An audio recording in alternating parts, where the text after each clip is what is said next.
काजल का कौन सा राज छिपाए बैठा था उसका देवर समर। काजल बहुत डरी हुई थी। उसकी आंखों से जैसे नींद गायब हो चुकी थी। बिस्तर पर लेटे हुए वह समर के बारे में सोच रही थी। उसकी समझ में नहीं आ रहा था कि वह क्या करे जिससे वह समर के जाल से बाहर निकल सके। वह बुरी तरह से उसके जाल में फंस चुकी थी।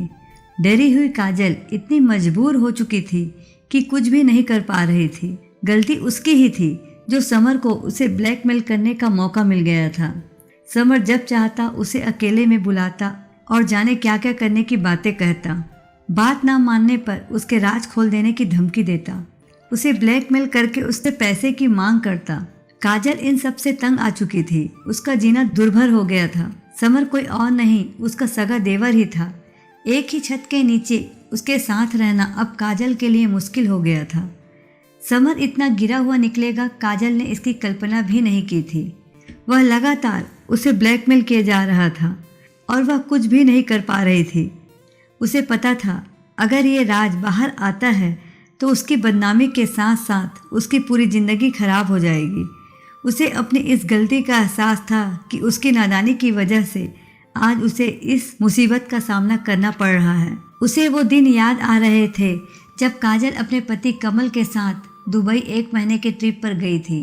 महिला और पुरुषों का ग्रुप था। जाने से पहले सभी का आपस में परिचय करवाया गया। काजल को उस ग्रुप में रिया सबसे अलग नजर आई। उसे लगा रिया के विचार उससे काफ़ी मिलते हैं।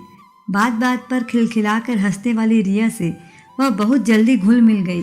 रिया का पति राम भी काफ़ी मजाकिया स्वभाव का था। हर बात को मजाक से जोड़कर सबको हंसाने की आदत थी उसकी। रिया और राम की इस हंसी मजाक की आदत, उनके स्वभाव से पूरा ग्रुप इनसे काफी प्रभावित था। काजल की जोड़ी, इनका साथ बहुत अच्छा लगने लगा था। काजल और कमल के बीच वैसे तो सब कुछ सामान्य था, लेकिन जब भी वह रिया और राम की जोड़ी को देखती आहें भर कर रह जाती। राम के विपरीत कमल गंभीर स्वभाव का था, जबकि काजल कमल से अलग खुले मिजाजों वाली थी। दुबई ट्रिप के दौरान ही काजल, रिया और राम इतना घुल मिल गए कि हर समय साथ साथ ही रहते। बाहर घूमना फिरना, बातें करना, उनके बीच खूब मस्ती भी होती। बाहर घूमकर आने के बाद होटल के रूम में भी उनके बीच खूब बातें होती, हंसी मजाक होता। कमल जिद करके काजल को रूम पर ले जाता। वह कहता कि चलो बहुत देर हो गई है, इन्हें भी आराम करने दो और हम भी सो जाते हैं। सुबह जल्दी उठकर घूमने भी जाना है।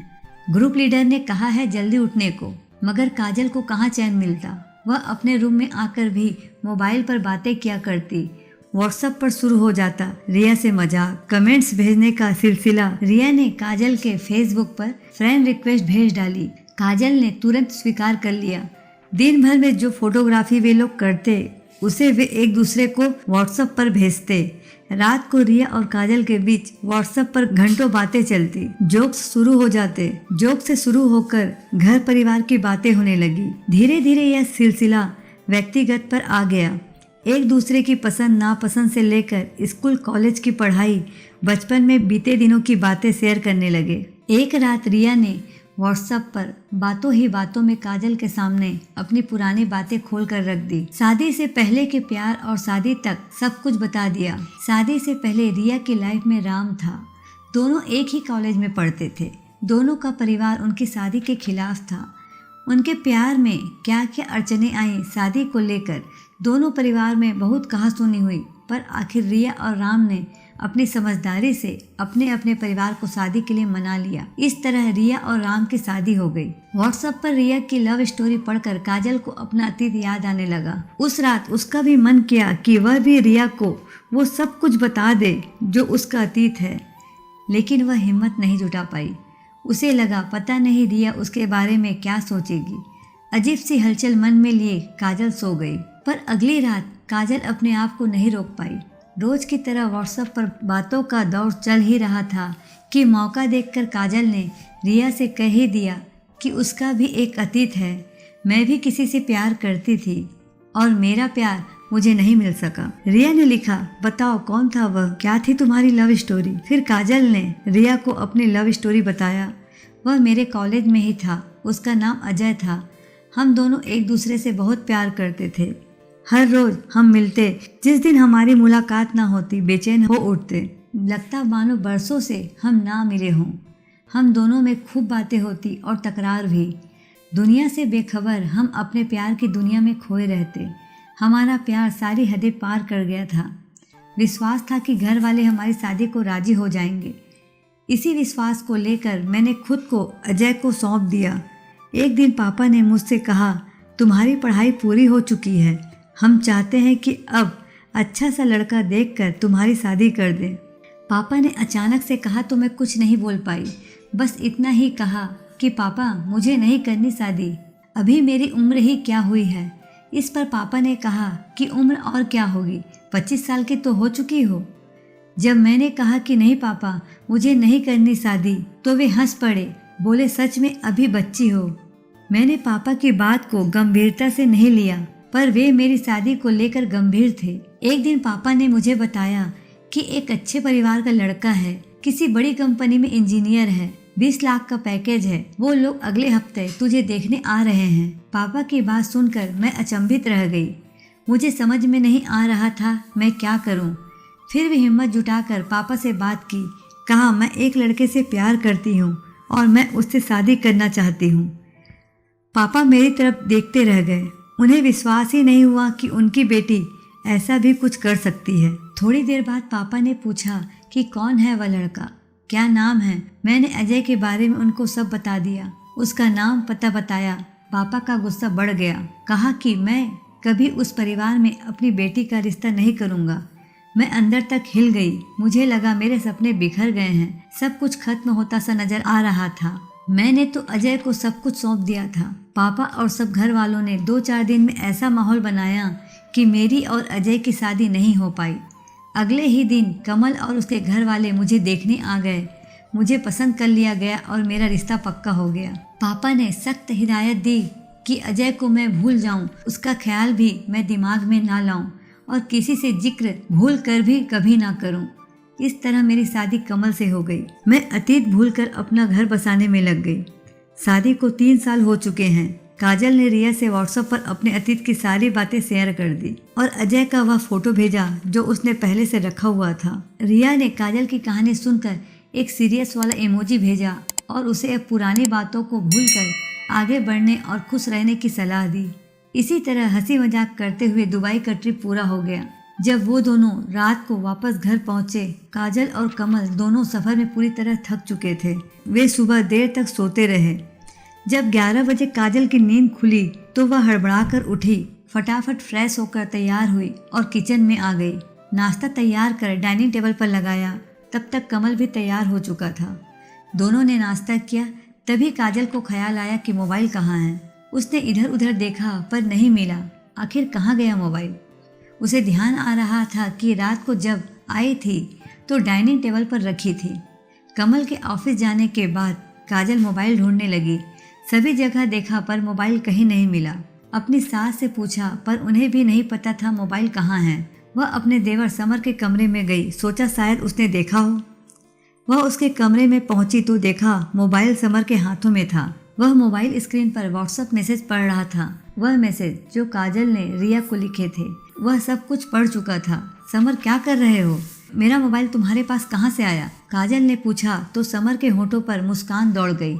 कुछ नहीं भाभी, बस आपकी लव स्टोरी पढ़ रहा था और आपके आशिक का फोटो भी देखा, बहुत स्मार्ट है। आपका आशिक का क्या नाम था? उसका नाम अजय, अच्छा नाम है, समर ने कहा तो काजल एकदम से घबरा गई। फिर बात संभालते हुए बोली, कुछ नहीं है समर, वे सब मजाक की बातें थी। काजल ने गिड़गिड़ाते हुए कहा, अगर भैया को ये सब मजाक की बातें बता दूं तो? उसकी आंखों में शरारत साफ नजर आ रहा था।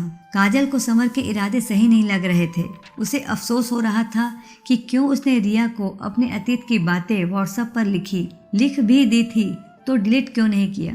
तुम ऐसा कुछ नहीं करोगे समर, यह मजाक अच्छा नहीं है, काजल ने गुस्से में कहा। यह सुनकर समर अपने औकात पर उतर आया। भाभी क्यों घबराती हो, ऐसा कुछ नहीं करूँगा, आप बस अपने देवर को खुश कर दिया करो। काजल को एक पल के लिए कुछ समझ नहीं आ रहा था। फिर वह गुस्से में बोली, मुझे क्या करना होगा, तुम चाहते क्या हो? भाभी इतनी नादान तो नहीं है आप कि मुझे सब बताना पड़े। आप शादीशुदा हैं और फिर आप तो शादी से पहले ही, समर ने बड़ी बेशर्मी से कहा। काजल को लगा वह बहुत बड़े जाल में फंसने जा रही है।